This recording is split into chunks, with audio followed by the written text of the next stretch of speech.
Welcome back, everyone. This is Austin Revel right here at 2FBC Tactical Indoor Range and Store located in New Prague, Minnesota. Today we're going to get into what's kind of going on in the state of Minnesota, kind of give you a little bit of an update of what's happening in the state capitol. And there is some shifting, or at least attempted shifting, going on in the state capitol. And really, I shouldn't say the state capitol. There's some shifting going on in some of the cities, not the state capitol. That would be a better way of phrasing it. And it's brought up a particular type of law called state preemption laws that I wanted to talk a little bit about today. Now, for those of you who are new to Minnesota, and listen, I'm originally from Alabama, hence the hat, not from Minnesota. You know, when you look at Minnesota as a state nationally, you just think of it's one of those blue wall states. It always goes for Democrats. Nationally, sure, you know, our two senators are Democrats. Our electoral college in the last bunch of elections have gone to Democrats. Most famously, Ronald Reagan won 49 states. The only state he didn't win was the state of Minnesota. All that's true. But when it comes to the state side of politics, this state's pretty heavily divided. So in the state house, it's 67-67 Democrats and Republicans. Here, the Democrats are called the DFL, Democratic Farmers Laborers Party. And then the Senate is 33 DFL, 32 Republicans with 2 vacancies. So it's very, very tight, very narrow margins. And after a series of just horrific tragedies that made national news and are just awful, and our hearts and prayers go out with the families of Melissa Hortman and the families of those at Annunciation School after what happened this summer. It's awful. There's really no words to describe it. The governor here, Governor Tim Walz, has tried to call a special legislative session on gun control, though. That's been his response to the tragedies. That has really gone nowhere in the last couple months. With the tight House or the divided House and the tight Senate, there's no real path forward on either side to pass any legislation, and it's becoming increasingly unlikely that will happen because the new legislative session starts at the end of January, early February next year, and here we are almost in November. So the odds of a special gun control session happening, I think, is pretty minor. But what we are seeing, though, is maybe because of the gridlock or whatever in St. Paul, we're seeing cities, about 10 of them, the big ones being Bloomington, Minnesota, Minneapolis, St. Paul, St. Louis Park, and a few others, band together and decide to pass their own gun control laws through city ordinances. And this actually runs in the face of state law, and it's illegal, actually, under state law. There's no other way around it. So state law in Minnesota has what we would call a preemption law. Now, I want to kind of dive in a little bit of what preemption means, and because to me that's important. And no one's really talking about what is preemption, why is it here, what is its purpose, right? When we talk about preemption, all that means, and you can look up the Webster's Dictionary, it just means it's a set of either federal or state laws that mandate things federally or nationally or statewide over local ordinances. So let's just take alcohol for instance. The federal government has set a 21-year-old age limit on alcohol federally. That supersedes anything the states can do.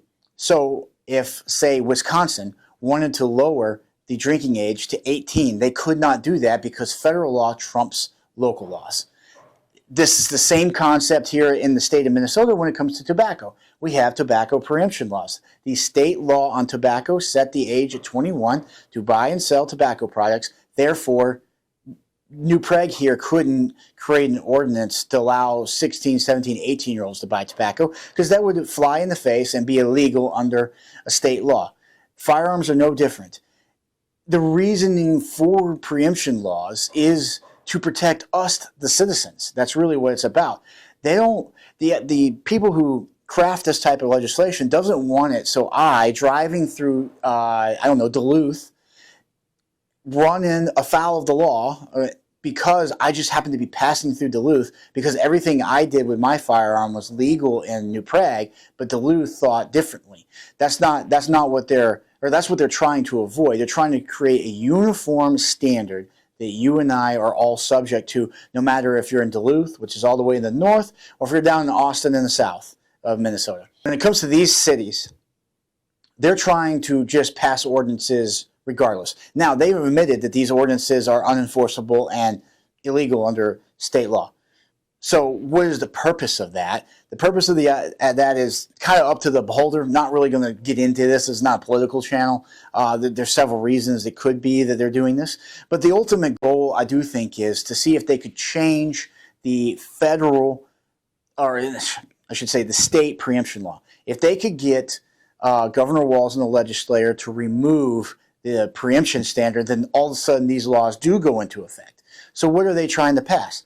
Assault weapons ban, magazine capacity bans, trying to eliminate the privately manufactured firearms, saying that you can't privately manufacture firearms, which is not true. You've always been able to privately manufacture firearms in the United States. Stuff like that. That's what they're trying to eliminate through city ordinances, just through their city councils. And when we look at this, it's something that we do need to pay attention to, because we need to make sure that preemption law stays in effect. So that way you and I have complete confidence when we travel that we know what we're legally allowed to do. That's the key, legally allowed to do. So when we talk about preemption, and you're going to hear a lot about it, that's really all it's breaking down to. Setting the same standard for us here in New Prague as the people in Duluth. That's all it is. It's making sure that we all know what we can and can't do. Everything's universal across the board, which we're all supposed to be treated equally under law. It would not be constitutionally right for me here in New Prague to be able to buy, say, an AR-15 because it's under the quote-unquote assault weapons ban, right, that they're passing. So I couldn't buy this, or I could buy this here in New Prague, but someone in St. Paul could not, just because their zip code. Rights are universal. It doesn't matter your zip code. It matters that you're a citizen of the United States and they're presented to you by God himself, not government. So this is what they're talking about. It's going to be an interesting thing to watch. I suspect these ordinances will probably pass these respective cities. I don't really see, unless the political makeup of the Senate and House change drastically one way or the other, anything happening to the preemption law. There is a election in this state coming up in 2026, so you never know what will happen. This is where the Minnesota Gun Owners Caucus and a few other like GOA and FPC and a few others really are worth your time to give and support, because they do fight for our rights. They've had some successful lawsuits here that have updated our laws to be more in line with the founding era. Big fan of the USCCA too. They've helped out here. I just want to give them a shout out as they continually sponsor our channel.